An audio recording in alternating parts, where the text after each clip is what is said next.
অবশেষে পরাজয়ের মুখে সিরিয়ার স্বৈরাচারী শাসক বাশার আল আসাদের সরকার। পতনের মুখে রবিবার দেশটির রাজধানী দামেস্ক ছেড়ে পালিয়েছেন তিনি। তবে দামেস্ক ছেড়ে কোথায় গেছেন আসাদ সেটি তাৎক্ষণিকভাবে জানা যায়নি। এদিকে সকাল থেকেই রাজধানীতে প্রবেশ করতে শুরু করেছে বিদ্রোহী যোদ্ধারা।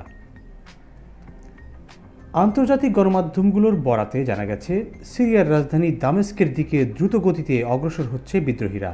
এরই মধ্যে রাজধানী ঘিরে কয়েকটি উপশহরের নিয়ন্ত্রণও নিয়েছে এইচটিএস যোদ্ধারা।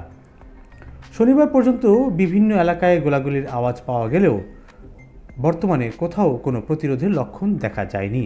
প্রায় বিনা বাধাতেই এগিয়ে চলছে সশস্ত্র বিদ্রোহীরা।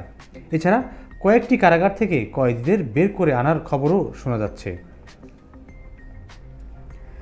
সিরিয়ার জ্যেষ্ঠ দুজন সরকারি কর্মকর্তার বরাতে রয়টার্স জানিয়েছে, বাশার আল আসাদ একটি উড়োজাহাজে দামেস্ক ছেড়েছেন, তবে তার গন্তব্য জানা যায়নি। অন্যদিকে বিদ্রোহীরা জানিয়েছেন তারা দামেস্কে ঢুকে পড়েছেন, সেখানে সেনা কোনো মোতায়েন হয়নি। তবে প্রেসিডেন্ট অফিস জানিয়েছে আসাদ রাজধানী থেকে পালিয়ে যাননি। আসাদের প্রেসিডেন্সিয়াল গার্ডদের তার বাসস্থানের আশপাশে মোতায়েন করা হতো। এখন তাদের আর সেখানে দেখা যাচ্ছে না। সে থাকলে সেখানে তারা থাকার কথা ছিল। তাই সব জল্পনা কল্পনাকে ছাপিয়ে আসাদ পালিয়ে গেছে বলেই ধারণা করা হচ্ছে। এই গার্ডরা মূলত আসাদের আভ্যন্তরীণ নিরাপত্তার কাজ করে এবং তাদের মধ্যে কেউ কেউ প্রেসিডেন্ট কোথাও গেলে সেখানে নিরাপত্তা দেন।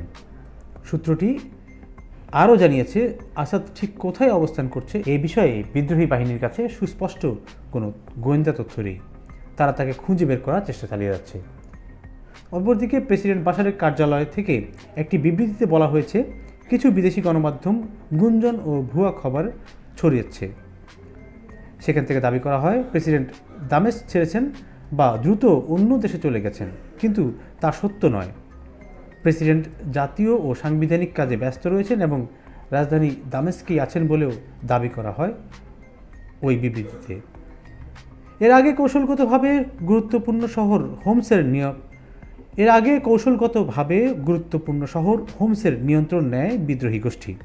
এছাড়াও গত 24 ঘন্টায় আরও 3টি গুরুত্বপূর্ণ এলাকা দখলের কথা জানায় বিদ্রোহীরা। দেরা সোয়েদা সহ সবগুলো অঞ্চলই দামেস্কে ঘিরে ছিল।